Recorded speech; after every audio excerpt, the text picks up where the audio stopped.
I think with investigations and cyber investigations, certainly you gather a lot of puzzle pieces to try to put the puzzle together, and a lot of the puzzle pieces that you get aren't part of your puzzle.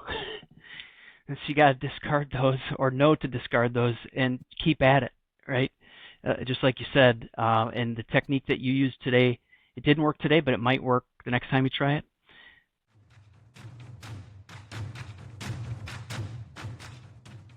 Welcome to another episode of the Cybersecurity Mentors podcast. Today, I'm joined by Matt Osegard, who is a retired supervisory special agent with the FBI. He served over 20 years with the FBI, mainly out of the Chicago field office. I had the pleasure of meeting Matt at the FBI CISO Academy in Quantico. I've talked about it a few times. You're probably tired of me talking about it, but I had it was a great experience. It was really cool to hang out with Matt and the guys that are really, fighting the fight with us from the FBI. And before I went, they told me, they're like, hey, don't get all excited and try to sign up for the FBI.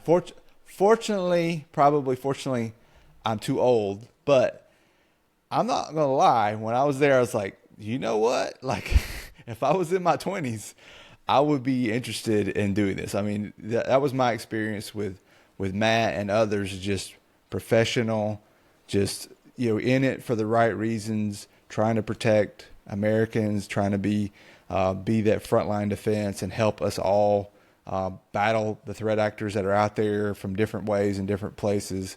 But that was my experience. So anyways, long introduction, but thank you, Matt. Thanks for joining us. Thank you very much for having me. And the CISO Academy is a great thing, and FBI would be happy to have someone of your caliber. So an event like that could turn into a recruiting event too, if we look at it the right way. And that's part of what I wanted to bring you on today is just kind of give people an idea of what that career path looks like, right? To be working at the FBI, to be working in cyber with the FBI. But before we get there, we're going to get there. Let's talk a little bit about your journey to get there. I didn't realize this, but you were a teacher at one time. So how did that land? How did you get to that path to becoming a teacher? Sure. I'm going to start this by saying I'm retired from the FBI. So today, the viewpoints that I give are mine, my opinions, and they're not the official position of the FBI. But I'm excited to talk about it because it is a great place. So, yeah, I grew up in very rural Wisconsin, attended Marquette University, and got an undergraduate degree there and participated in the Army ROTC program. So after graduation, was commissioned into the Army, and I served for about 4 years as an armor officer, mostly in Germany. Had met my future wife in the early part of my time in the Army. And so when I left active duty service, I moved to Louisville, Kentucky, which is where she and her family are from, and didn't have a job when I got there. But I'd studied history and teaching at Marquette, and so got a job teaching initially seventh grade social studies. And that was a great experience in a really awesome school district. I was teaching and coaching some cross country and track. But the first year I taught was 9/11 happened. About 3 weeks into my tenure there, and kind of had a thought. I'd just gotten out of the Army, and I knew now that all the people I'd been serving with were now going to be engaged in whatever was to come after 9/11, and I had some thoughts about wanting to get back into that game somehow. And so after that first year of teaching, I put in an application with the FBI, who I knew was going to hire a lot of people, and it took about 2 years. I didn't have a real special background that they were looking for at the time. They were always looking for attorneys, military intelligence, police officers, accountants, foreign language specialists. I had none of those discernible skills, so it took a while. But in Yeah. 2004, came on board with the FBI and was, after the training at Quantico, was assigned to the Chicago office, where I spent almost my whole career. I did one tour at headquarters, and during that time worked primarily counterintelligence, and then toward the end of my career, supervised some cyber work at the FBI. Yeah. Wow. So back to your teaching days. what was it like to teach a bunch of seventh graders? As you I might mean, imagine. yeah. I mean, hey, look, like there's actually a lot of skills that you get from teaching a bunch of seventh Yeah, graders. yeah. Yeah, This is a yeah, really good school and a lot of good kids, but I think that first year I had was responsible for almost 200 kids, and so for me, I kind of thought, well, I came out of the army, like nothing's gonna be harder than that, and in many yeah, ways, teaching was, sure. trying to reach and impact all those different people at that age, and just manage the not just manage the classroom, but the grading and the how do you give an honest assessment for that many people. It was a wake up call for me for sure, Yeah, but a yeah. great learning experience as well. Well, and back to the army, like, how did you pick the army? I mean, you were in the army ROTC, so that helps. You get Yeah, a glimpse of it. I think going back to high school, it was it was something I had certainly considered to do at some point in time. Um, my dream in high school was to be a college wrestler, Mm, and I did do that a little bit in college, but I wasn't a I wasn't to the level of success to be a superstar, and so I knew a guy in high school who had gotten a ROTC scholarship, and they had a big award ceremony when I was a freshman, and really looked up to this guy, and they gave out all these scholarships, $500 here, $700 there, $200 there, and then this Air Force officer walks out and gives this kid a $60,000 scholarship. And I thought, well, maybe that would be a good option. So yeah, I applied for an Army scholarship and was blessed to get that, and allowed me to go to Marquette and get some incredible training in ROTC while I was there, and then an unbelievable experience in the Army as well. yeah.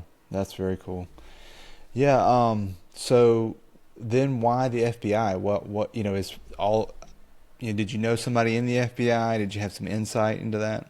I didn't really. There was a lady I worked with whose husband was an FBI agent, and I didn't know him, closely, but I think there was definitely a mystique about the FBI. Hmm. I remember in the Army, a friend or two of mine got to go work at a special headquarters.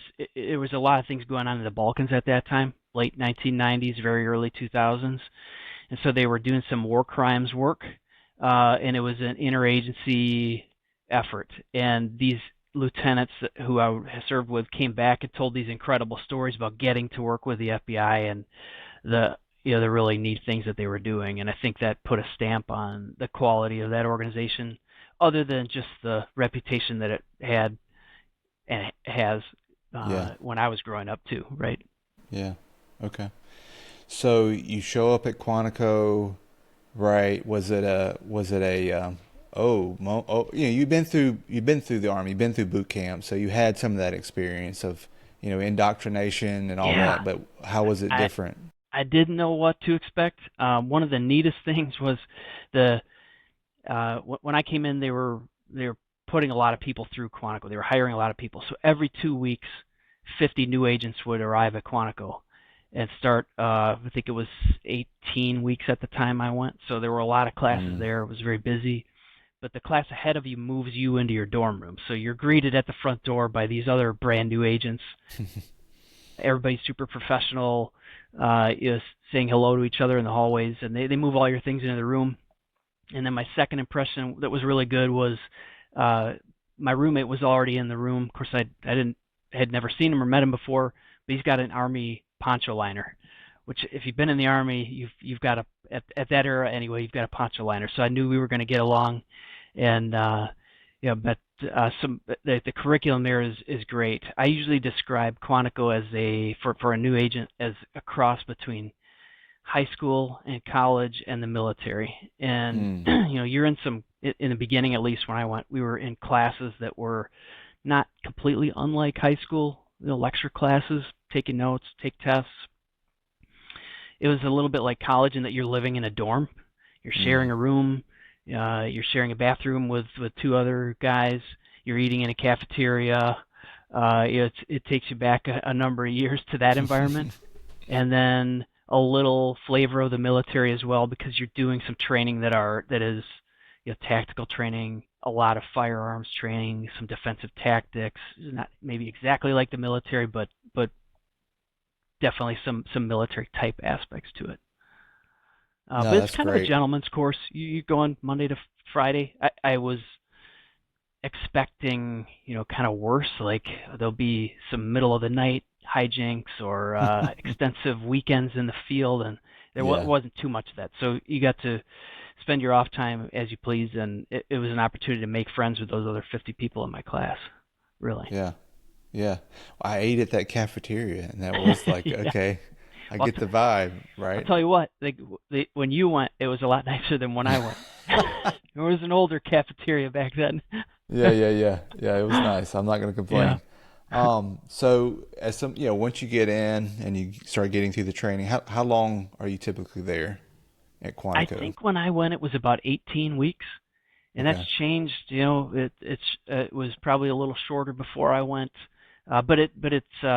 it covers kind of a once over of what you might be expected to do as an FBI agent. So, like I said, you start with a bunch of classroom instruction on laws and investigations and the Fourth Amendment.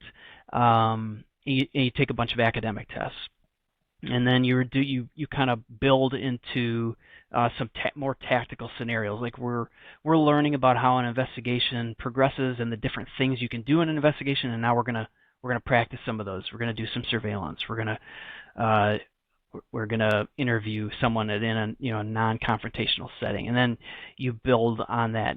Then you start doing some shooting, and you do some defensive tactics training in the gym, some fitness. You're taking fitness tests here and there, and then toward the end, you're actually kind of. I think they still probably do this, but You're as a class, you're working on an investigation. Of course, it's a notional okay, investigation, but it incorporates, or at the time, it incorporated, drugs, fraud, potential terrorism, smuggling, some of the different types of things that the FBI would investigate.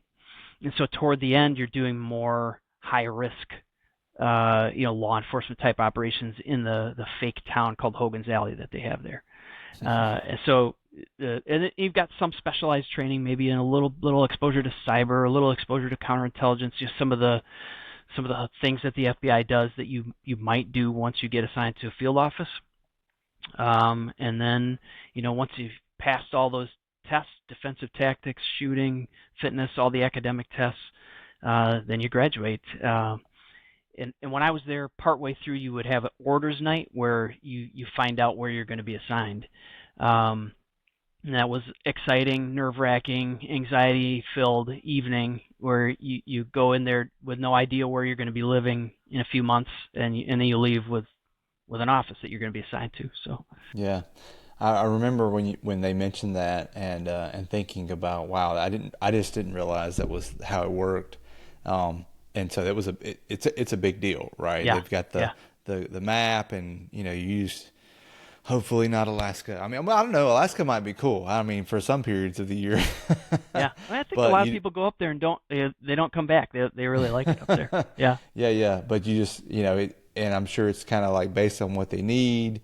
yeah, Maybe it's just totally. the dartboard, but maybe It's very feels much like it. on needs of the bureau at that time that your class is coming through, and Mm, now, so that was very time honored. They kind of followed that same protocol for decades, and just before I retired last year, they moved. At least then, I don't know if I presume it's lasted to a model where they assign you that office before you go to Quantico.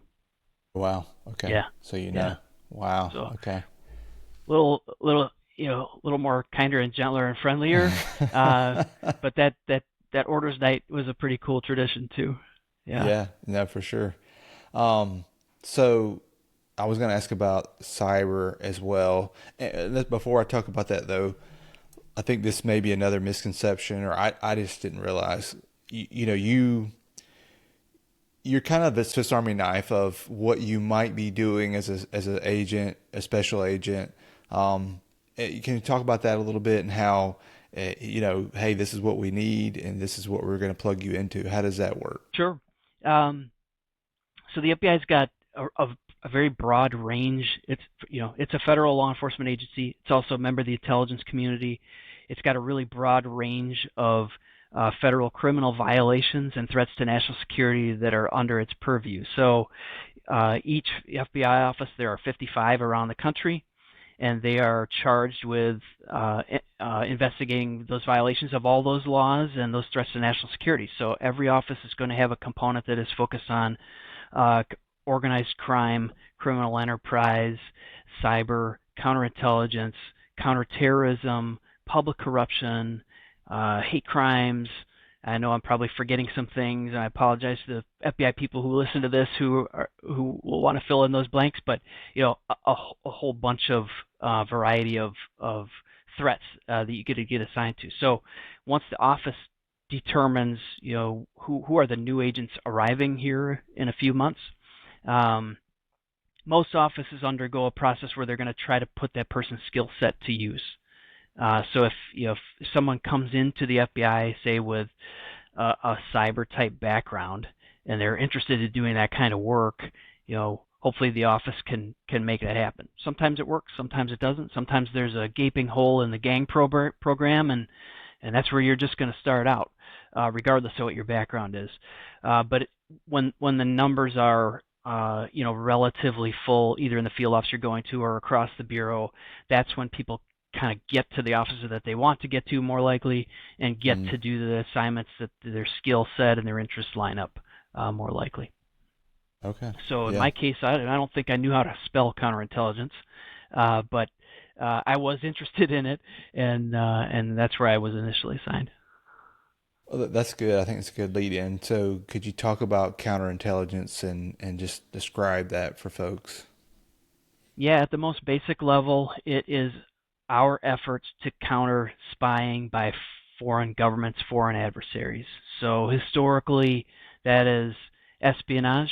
That would be our adversaries operating intelligence officers, most classically out of an embassy, and their job would be to steal U.S. secrets to advance the interests of their country against us. Over the course of decades, that has gotten a lot more complex. And these days, you don't necessarily have to have an intelligence officer posted at an embassy to do that. You can.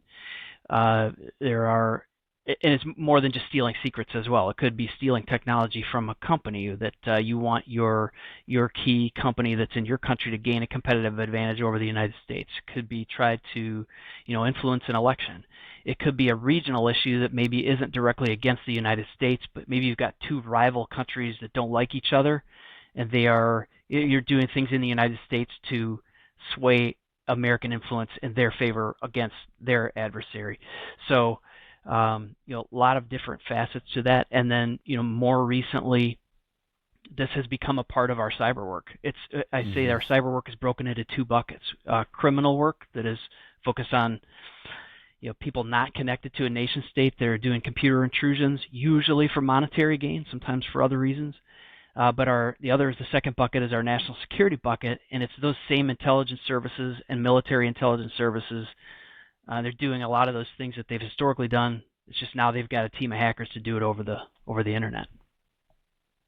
That's really good. When you were coming up and starting, when you're assigned in your first offices, cyber was probably very young, right? Like how much was cyber discussed, and how did you see it increase? I got to see a little bit of it. It was, I wasn't assigned to that squad, but as a new agent, that we had one cyber squad when I first started out, and I think they had some great people on it, but some of the types of cases they were doing at that time were DVD pirating cases. Right, you've got that warning on the movie that it's illegal to take that, and the FBI seal is there. Like they were enforcing that, or we were enforcing that at the time. And so, it had been around a little bit, but wasn't super sophisticated. Around the time I came in was post 9/11, so they're bringing a lot of people on board for the terrorism fight. But they were hiring people with computer science backgrounds in order to develop a better cyber workforce. And so I think over the course of my career, that program matured exponentially to where we've got very sophisticated tools and people and a great strategy to really go after the the worst of the worst criminal actors and nation state threats, it's really developed a lot. So I think that brings me to, there's two things I don't want to forget it. I wrote it down. The different types of roles in the FBI. You mentioned that you wanted to mention this, so you want to go into that a little bit?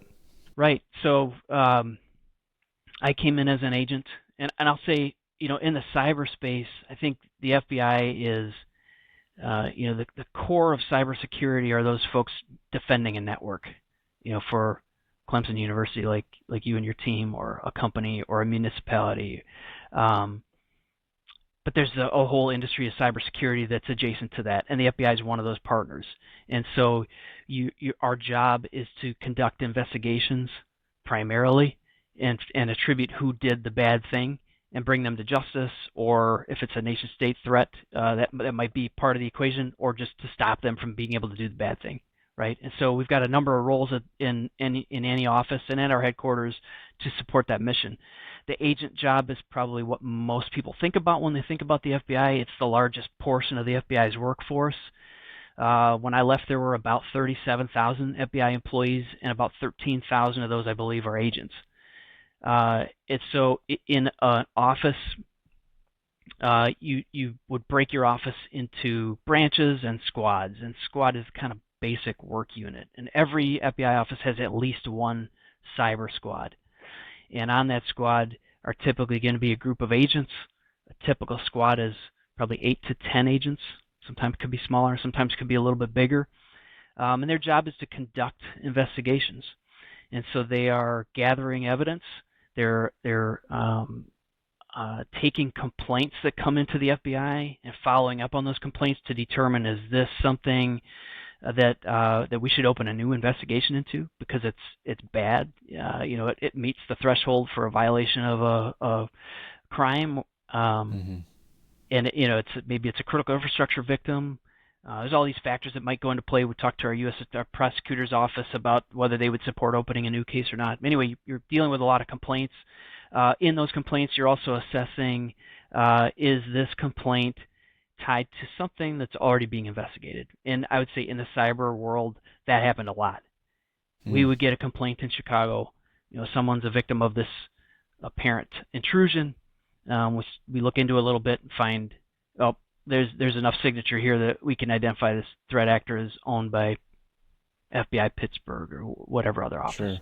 Sure. And that would actually happen all the time with ransomware cases, because the FBI would work ransomware cases kind of like we do our national security cases. Those groups either give off enough of a signature, or they've got that nickname for themselves that will kind of pick an office or two to work the case against this particular ransomware group. So if FBI Tampa has a case on a particular ransomware group and there's a victim in Chicago, well, we're just going to be the interface for FBI Tampa with this local victim. But anyway, the agents they're gathering evidence. When they open an investigation up, it might be working with our prosecutor's office to serve legal process to compel the production of records, related to someone's use of a particular account or an IP address.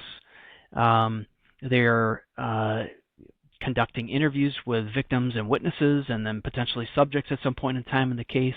And they're at the highest level preparing for, much more intrusive investigative techniques like writing an affidavit to present to a judge where you want to search an email account, or you want to search a house because there's evidence of a crime in that house.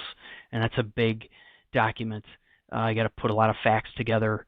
You make a compelling case that there's going to be evidence of this crime there, and then actually doing a search. And so you've got to have the skills to not just put the case together, but actually, very early in the morning go into someone's house and get that information. So those are all the very wide set of duties that an agent has.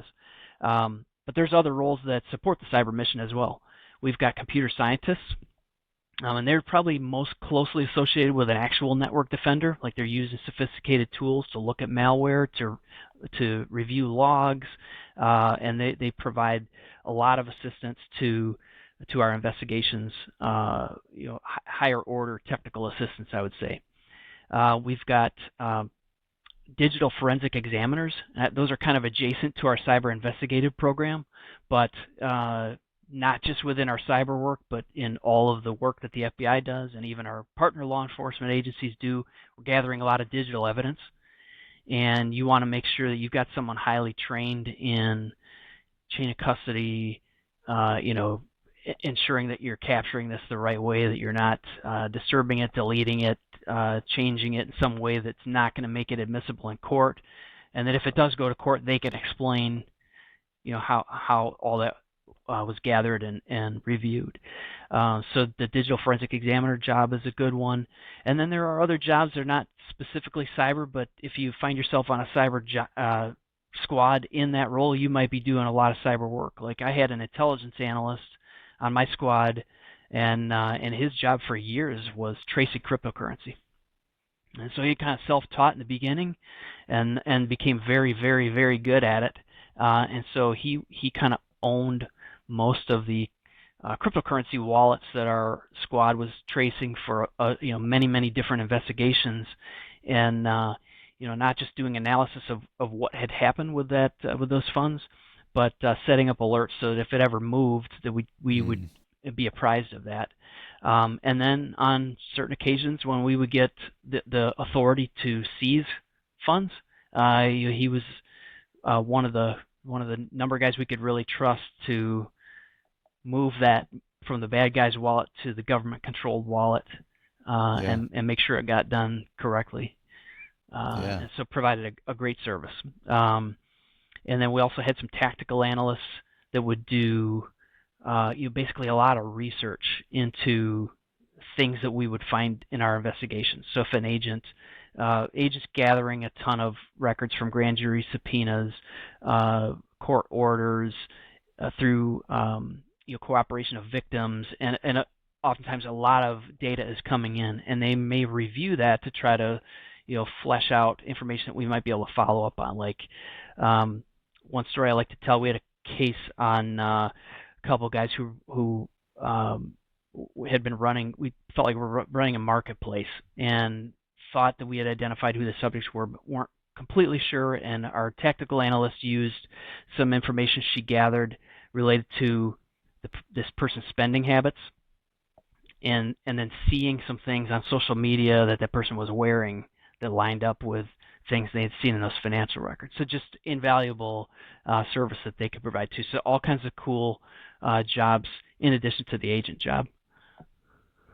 Let me pause you there for a second, because I think this is something that I feel, but I'm not sure if I put my finger on it. But that investigator mindset, like there's a mode that you kind of get into, and especially once you've been through it, you've seen a lot of different, for me, incidents, cases that you just know how to connect it's something to it where you can connect the dots, right? Of like, okay, this looks interesting. I can weed out the noise, right, of all the volume of data or just evidence, right? Is that something that they try to teach, or is it just like on the job experience with the FBI? What is your experience with that? I think it's a little bit of both, and I think the best agents are motivated to teach themselves a lot, and creative and diligent, and will do testing on their own to test out their theories. But I'll also say the FBI does a really good job providing training to our workforce. And so I would give you a couple examples, one of the former and one of the latter. The former, we had a complaint that came in from a local police department, and it came through one of our suburban resident agency offices, and they said basically there was a threat. A bunch of people received anonymously at this school on their phones, and the police department was kind of flummoxed over how they might be able to try to figure out who sent this threat, and wondered if the FBI would help out. That's not, we didn't have a case open or anything like that. It's not really necessarily a federal crime at this point, but we have the ability to help local folks. And so I had a computer scientist and an agent. I brought them in and kind of went over this with them and asked them what they thought. And they said, let's just look into this and see if there's a way we might be able to help them out. So, on their own initiative, they went out, did a bunch of research, found a paper that had been written on this topic recently that gave them some guidance, got their phones tested, tested this type of messaging, tested, trying to get some information off the phone, and basically figured out a process that a local police department could use if this came up again. It might be able to gather the right information, and then they could either give that to us to try to solve, or if they had the right tools, they could potentially do it themselves. Well, sure enough, just a few weeks later, the same police department had the same issue pop up, and because these guys had, of course, they'd thoroughly tested this and felt like this is going to work, and it's something that a local police department could do, Sure. on their own in a time crunch, because you're gonna have to do this fairly quickly. And sure enough, it happened. They followed the instructions. They passed some information to us. It was the end of the day. Gave it to the computer scientist, and by the time he got off the train, he had a phone number. Gave it back to the police department, and the next day, it was a student, and he confessed to it the next day. So, Wow. That's a lot of initiative on their part, right? Yeah. And then the second category, the training, I had a lot of agents come in without a cyber background. Like, I didn't have a cyber background either, right? Army Ranger came in, no cyber background at all, but really interested in learning. Police detective, no cyber background, but super interested in learning. But these guys you're familiar with the SANS courses? Yep. Right, so we've used a lot of SANS at the time. I think both those guys got 98 or 100 on a 401 test with no background. And I know there's other people that do that, but impressive. And both became, very, very outstanding investigators of cyber crimes in really short order. And so that's obviously an initiative on their part, but also it certainly helped a lot with the training that the Bureau provided them. Yeah. I think one thing you said there too is diligent. What I found is that sometimes you just got to be like, just don't give up, and you have to come back to it later. Like that diligence of like, don't, it's frustrating. You run into brick walls, you run into dead ends, but usually it's where you just kind of keep going, and then all of a sudden you're like, oh, this thing. I've eliminated so many things, and then this thing. But that diligence, sometimes people will give up too soon. I think with investigations and cyber investigations, certainly you gather a lot of puzzle pieces to try to put the puzzle together. Yeah. And a lot of the puzzle pieces that you get aren't part of your puzzle. And so you got to discard those, or know to discard those, and keep at it, right? Yeah. Just like you said, and the technique that you used today, it didn't work today, but it might work the next time you try it. Or it didn't work today, and we're going to try this other thing. There was another agent in the FBI that he was a self-taught agent in another office and took it upon himself. He was very diligent, and he would come up with these novel solutions to really difficult problems. And he just started publishing a blog, and it was so helpful to the whole workforce, all across the country, to employ those techniques that he had figured out that would be very helpful, not just for his own investigations, but across the entire organization.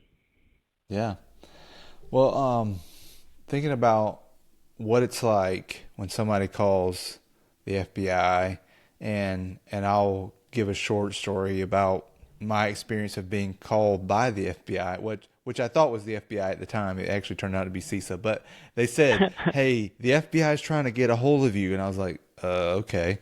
Right. And this was like 4 p.m. on a Friday, or not a Friday. I think it was a Wednesday. But anyways, I was on campus. I get a phone call, and I'm like, who is this? I don't know this person. I knew the local agent, and I was trying to validate who they were. Is this really the FBI trying to call me? I did reach back out to the guys I knew back at Quantico and headquarters, and it's like, hey, can you validate who this is? Because I didn't know who they were. The local agent, I was texting him, and he was busy, so he couldn't validate him. But they finally did. They all checked in, and actually the local agent did too. And so I get on the phone with him, and it was like, okay, a lot of times you get intel but it's old, right? Yeah, okay, it Mm-hmm. was like, here's an IP address that was doing something on your network that was weird, but you go back and look at it and it was 6 months ago. It's like, what can you do, right? But in this incident, it was like, oh no, this is happening right now, um, and it's bad because who it is, this is a potentially very sophisticated threat actor, and so that caught my attention right away. Okay, all right, I'm gonna stop what we're doing. All right, everybody, circle the wagons, and let's get on a call and start figuring this out. Fortunately, kudos to my team. They had already seen this incident and killed it, but just the intel that I got was very timely, very helpful, and that just spoke to me about the FBI, and this was CISA as well, just the maturity of the organizations, right? The maturity of how good that and how helpful they can be to organizations like mine, to when you do get the phone call, Mm-hmm. how it can be actionable and very timely to be able to jump in.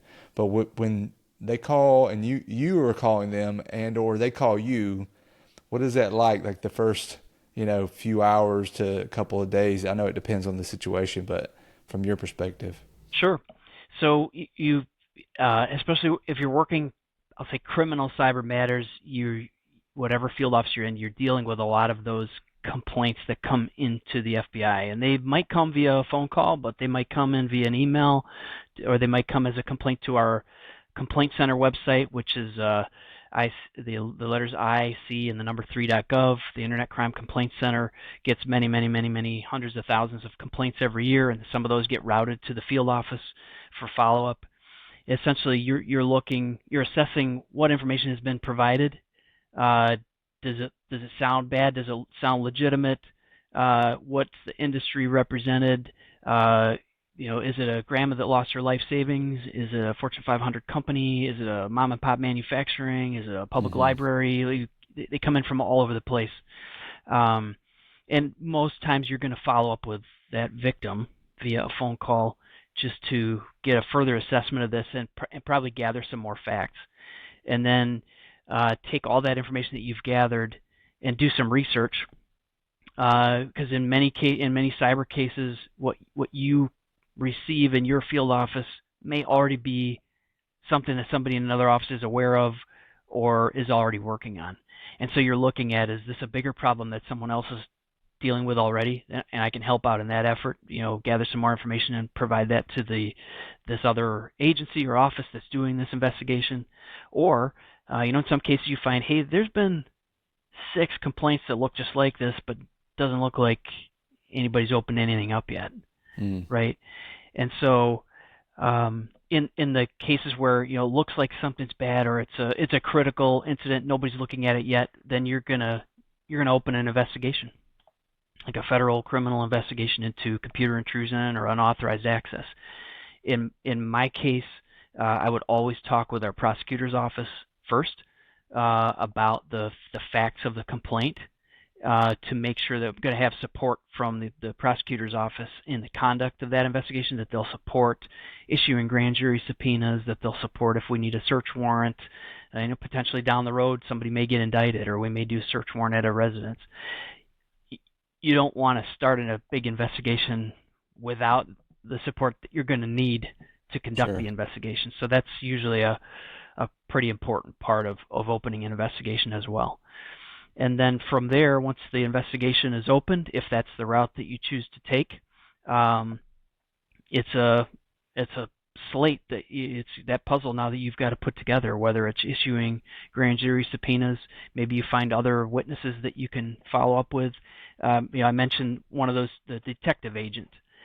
He was fairly new when I became the cyber supervisor in Chicago, and he had a case where a number of people had gotten hit with those pop-up scams, and in a couple of cases lost their life savings. And he went around the country for a period of time interviewing these victims, gathering digital forensic evidence, put together a good case, and that eventually resulted in the arrest of someone who wasn't from the United States. So it's just a lot of diligence. The cases can take, and often do take, a long time So you're in for a slog when you do open the investigation usually. And then on the other end, sometimes we are calling ahead of time, and I think that's an area the FBI has grown in the cyberspace. I would always say we had kind of three-legged stool. The main leg being doing the investigations. Always have done that. We're better at that now than we were 10 years ago, 20 years ago, but that's the core of our work. But increasingly, the second leg is providing notices to people who are a victim or might be a victim that are likely not aware of it yet. And so getting in front of that crime, because we sit on a lot of good information, not sitting on it, trying not to sit on it, but we obtain a lot of really good intelligence from sources who want to provide that to us, foreign governments who provide that to us, other law enforcement agencies, other open investigations that, through the course of their investigation develop some information. We had a number of instances where we were able to tip off potential ransomware victims before the event actually occurred, and that's a good feeling, and I'm glad the FBI is doing that. And then the third leg of that stool is kind of like the public outreach to just try to make people take cybersecurity more seriously. Sure. Yeah, do you want, if there's any example cases that you've sanitized that you want to share, I think that would help kind of solidify what it looks like. Like in terms of complaints coming in, I can think of one of the more interesting ones. I got a call late on I don't think it was a Friday night, but it was late on an evening from another supervisor. He had previously given an outreach talk, and some of the people in that audience saved his number, and then they ran into a problem and called him, and he called me. And in this instance, a retired couple was planning to move back to the area, and we're going to close on a house the next day, and had a really big down payment to make, and they wired it, but the bad guys got in between them and the title company, and so the wire went to the wrong place. So they're in a hotel room in tears, and their money's gone. And what can we do, right? We don't have an investigation open. The FBI had put a process in place where we'll kind of advocate on that victim's behalf with banks. And in this particular case, I actually knew a person who worked at the bank, gathered all the information I could from them, realized that the place that this money went to, I had a friend who worked working in fraud there, a retired agent, gave him a call, and within 20 minutes he told me that the money's frozen. It took him a while to get it back, but and so sometimes there's things you can do in the moment that stop the bad from happening. Sure. And so you want to act with a sense of urgency in those cases. I would say, in my time as the supervisor there in Chicago, probably half of the official complaints that came in to the office were ransomware complaints. And so those, in many of those instances, it's already an investigation that's open in another office. That office has got a whole sheet of information that's available 24/7. We're gonna look up, hey, what information can we provide this victim that might help them? How do these people typically get in? Well, how do they negotiate? TTPs, indicators of compromise, that the victim may or may not be able to get on their own. And then there'll be a bunch of questions that they want us to ask of that victim to help advance that investigation that's happening in this other field office. In a few rare instances, there's a ransomware attack, and it's a group that's not known yet, and then it's kind of you're pulling in resources to now open a new investigation into something that's really serious, right? Where in certain situations, depending on the victim, life safety could be at play in those instances. And if it's a new group, you're probably not going to help them out of the incident because you don't have information yourself. But you can look, hey, were there other complaints filed on this group that haven't been acted on yet or maybe not written up yet? And maybe we can gather some information really quickly and at least get the decision makers and the victim some reliable information that they can use to help them make a decision. And so you're still trying to act with a sense of urgency in those instances. And then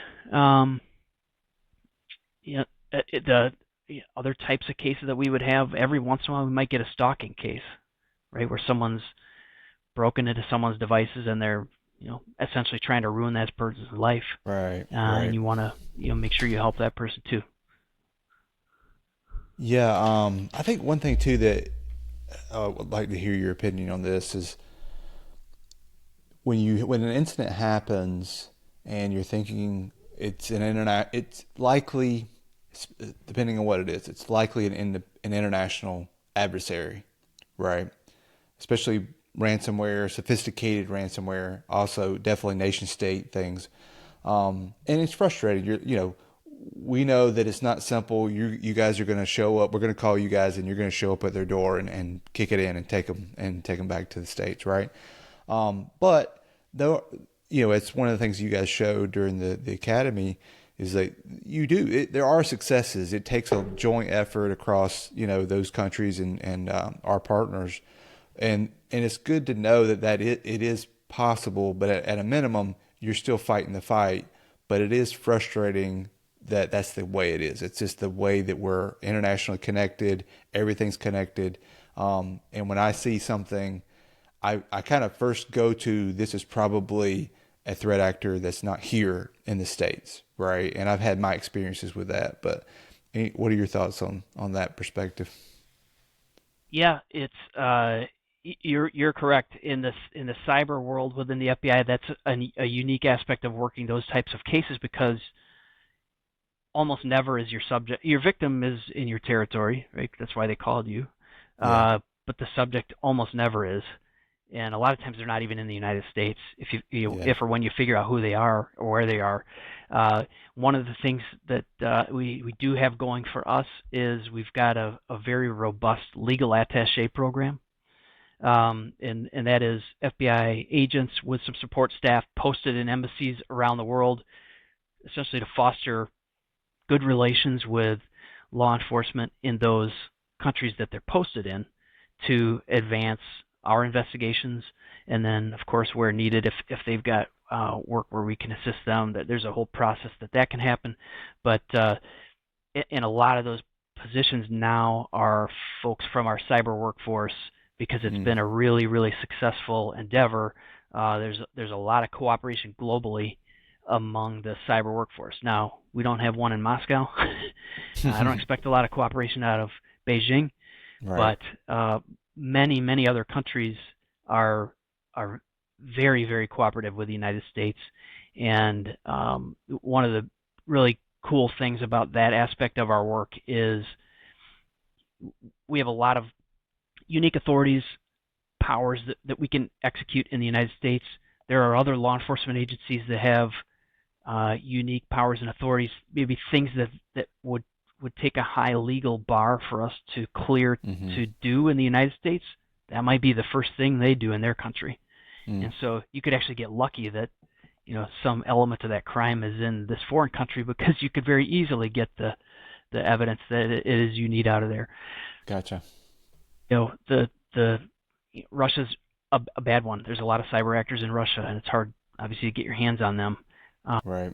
But that doesn't mean if they don't travel to the wrong place that they can't get picked up, or that there can't be other concerted efforts amongst the federal government to basically bring pain to them, seizing assets, destroying infrastructure, and there are plenty of examples of success in that lane as well.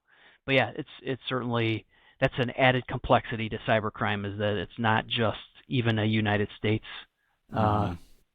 function. Yeah, thank you for that. I think that helps give folks a perspective of what your side of the house, and it is challenging, but I think it's come a long way. I think you would Yeah, agree. Yeah. yeah, for sure. And I guess that's something I should mention too. If you could get into the FBI later in your career, you could go live and work overseas, Yeah, that's true. and represent the FBI and help out the cyber mission in that space. Well, let's bring that then to all right. You convinced me, Matt. I'm fresh out of college, or I'm in college, and I think this sounds amazing. What does that look like?